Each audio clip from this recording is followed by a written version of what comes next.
Olá, meus alunos do Colégio Estadual Severina Maria de Jesus, os segundos anos, segue mais uma videoaula nossa, tá? Peço a compreensão de vocês, sei da dificuldade que todos nós estamos passando, né? Nesse período de pandemia e com nossas aulas aí não presenciais, mas vamos em frente, né? Essa videoaula no final tem um questionário para vocês fazer. O tema da nossa aula, né? É urbanização e parte 2, tá? E o título dessa parte 2 é Rede e Hierarquia Urbana, tá?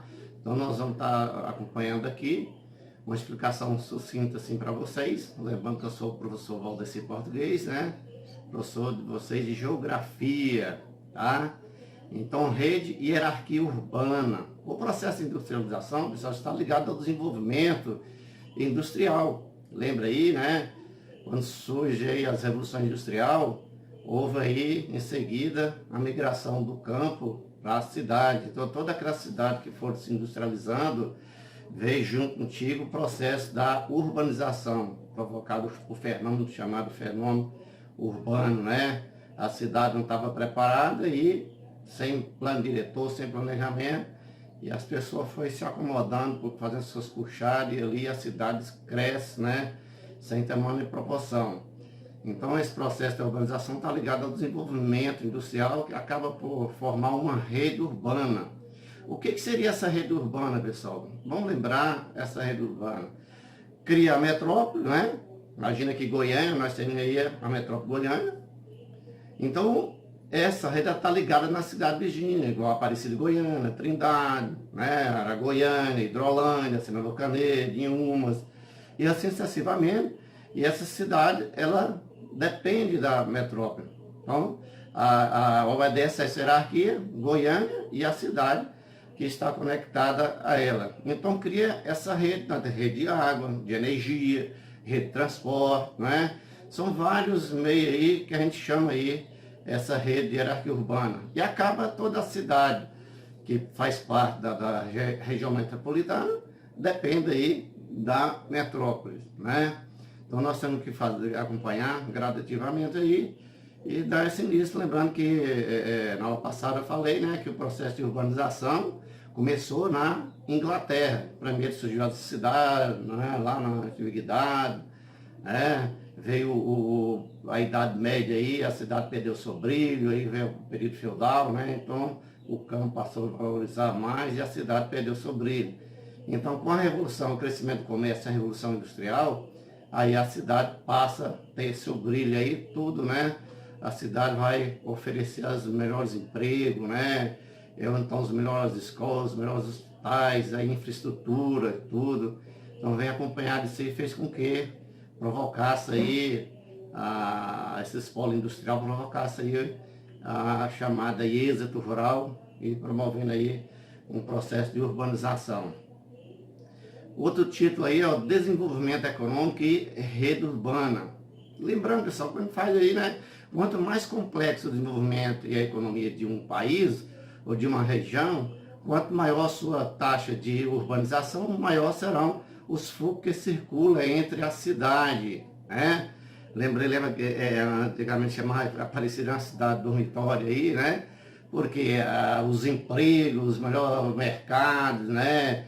As promoções sempre estavam em Goiânia, era uma oferta de emprego, e acabava Aparecida em Trindade, essas outras, Senador Canedo, sendo aí cidade dormitória. Então, vão obedecer nessa rede aí. Se você olhar para o Brasil, nós temos aí primeiro São Paulo, né, Rio de Janeiro, Minas Gerais também, provocou aí umas grandes metrópoles, e também o restante do Brasil se migrado para essa cidade também. Vale lembrar, então tem, dentro disso aí, a gente tem que ter esses conceitos aí. Os Estados Unidos, por exemplo, né, é um exemplo aí dessa rede urbana aí, e desenvolvimento dessas economias. Então, esses países, quanto mais desenvolver sua economia, a cidade crescer, também provocou uma área de atração, de migração de população em busca de melhores condições de vida, que a gente chama ali a migração por fatores econômicos, né? A hierarquia urbana, lembre, a gente tem a cidade, por exemplo, de São Paulo. São Paulo é a cidade megalópole e que todas as outras cidades do Brasil dependem do estado de São Paulo. E acaba, você ter ideia, São Paulo tem mais de 75% da rede bancária lá, o maior centro industrial, tecnológico, as melhores faculdades do Brasil está localizado lá. Então faz São Paulo ela ser o foco econômico do Brasil e obedece uma hierarquia. Se a gente for para as regiões, as metrópoles regionais aí, da mesma forma, né? Então você tem lá dentro da cidade quem está? Geralmente está o centro do poder, que é o governador. Então o governador, ele que né, vai editar todas as leis que vão circular no seu estado, né?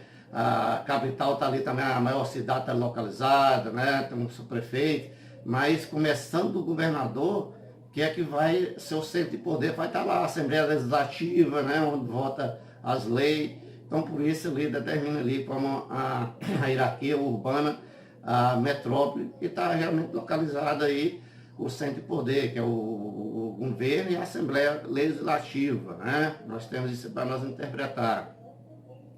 Outro tema, conurbação, metrópoles e megalópolis. Como que nós vamos entender esse processo de conurbação? Pessoal, conurbação é quando a cidade, ela é vizinha da outra, ela se conecta à outra e chega um momento que você não vê diferença nenhuma. Por exemplo, você tem Trindade, Aparecida de Goiânia, que fez o processo de conurbação urbana. Se você pegar uma pessoa que vem de fora, vai de Aparecida para Goiânia, ela não sabe onde que é a divisa, acha que tudo é Goiânia. E da mesma forma, a pessoa de fora que vem desce em Goiânia, vem para Aparecida de Goiânia, não sabe onde está a divisa, só se pegar a BR. Mas se você vir dentro dos bairros, é a avenida que separa, então isso é chamado de conurbação urbana, quando a cidade menor se conecta às outras cidades maiores e acaba a divisa é uma própria avenida, isso se chama de conurbação urbana. Metrópole, pessoal, o que é um conceito de metrópole? Metrópolis é quando a cidade ela chega ao número de 1 milhão de habitantes. Então ela ganha um título de uma metrópole. Toda cidade, Aparecida, quando Aparecida chegar a 1 milhão de habitantes, Aparecida vai ser chamada de uma metrópole. Uma metrópole aí regional, uma metrópole do interior do estado de Goiás. Então nós temos a metrópole Goiânia e vai ter a outra metrópole Aparecida que fica conectada a Goiânia. Isso aí chama aí uma metrópole. E uma megalópole? O megalópole é quando duas cidades grandes, ela cria várias cidades entre elas e essa cidade depende dessas duas grandes metrópoles. E no Brasil nós temos só uma megalópole, que é São Paulo e Rio de Janeiro. Olha, se vê Resende, Santos, Volta Redonda, várias cidades que estão entre Rio de Janeiro e São Paulo, elas sofrem influências das duas cidades. Então São Paulo é uma megacidade, a metrópole internacional, né, mundial, e Rio de Janeiro também é uma metrópole que gera várias outras grandes cidades. Tem cidade que é metrópole, entre as duas metrópoles, Rio de Janeiro e São Paulo. Então a única megalópole que nós temos é São Paulo com Rio de Janeiro, com várias cidades ali que sofrem influência das duas, né? Então isso a gente chama aí de megalópole, né? Então tem esse exemplo aí, para você estar estudando, pesquisando mais, para entender aí o processo da megalópole. Vem outra também, a cidade global e megacidade. Pessoal, quando a gente fala da cidade global, é aquela cidade que ela está conectada via aérea, comunicação e via marítima. Então, acaba essa cidade ser uma cidade global, sendo centro de referência hoje no mundo, né? Então, nós temos aí a cidade global aí, nós temos várias, né? São Paulo é o centro financeiro do Brasil, que está conectada a Nova York, conectada a Londres, o mercado europeu, o Japão, a China, e aí passa a ser uma cidade global. Um exemplo disso aí. Você pega também outra cidade brasileira, que você pega aí Rio de Janeiro, cidade global que ela está conectada também, essa cidade aí global. E a única cidade mundial que nós temos é São Paulo, que tem todas as influências entre os grandes executivos aí do mundo, né, os maiores centros de recursos humanos, né? Então ligado aí ao mundo todo, o mercado financeiro, você olha a bolsa, quando você vai falar em bolsa de valor, está falando a bolsa de valor de São Paulo, falando de Nova York, fala lá no Japão, né? Fala do mercado europeu. Então essa conexão com uma cidade mundial aí, que ela está conectada a essa cidade. E os grandes centros mundiais aí, Nova York, Europa, o mercado como europeu lá, né? Destacando ali como Londres, que é o ponto de ligação entre o mercado europeu, e Japão, também ligado, e surge outra aí, que nós estamos vendo agora no mundo aí, a China se apresentando para o mundo aí, como a segunda maior economia do mundo, o país mais industrializado do mundo, portanto não tem as grandes megalópolis, pra você ter ideia. Então esse país também aí, ele já se apresenta para o mundo como uma cidade global, o Pequim lá, né? Então no Brasil só tem uma megacidade. E qual o conceito de megacidade, pessoal? É quando a cidade ela ultrapassa a casa de 5 milhões de habitantes. São Paulo tem quase 11 milhões de habitantes. São Paulo é uma mega cidade, a capital de São Paulo.